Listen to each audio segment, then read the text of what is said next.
આસામના ગુવાહાટીમાં આયોજિત પ્રથમ એશિયન રેન્જર ફોરમમાં સામાજિક વનીકરણ વિભાગ નવસારીના આરએફઓ હિના પટેલને વનદુર્ગા એવોર્ડથી સન્માનિત કરવામાં આવ્યા હતા.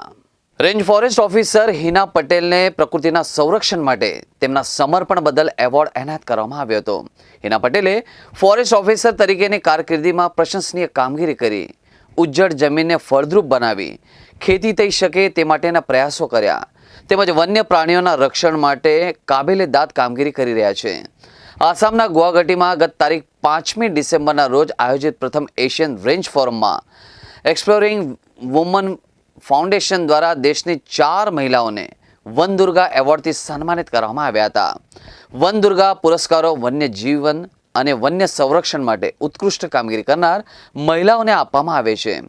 હિના પટેલને પ્રકૃતિના સંરક્ષણના ક્ષેત્રમાં આવા સાહસિક, કુશળ અને ઉત્કૃષ્ટ કાર્ય માટે વનદુર્ગા એવોર્ડ આપવામાં આવ્યો છે. હિના પટેલે વનદુર્ગા સન્માન પ્રાપ્ત કરી વન વિભાગ તથા સમગ્ર ગુજરાતનું એક ગૌરવ વધાર્યું છે.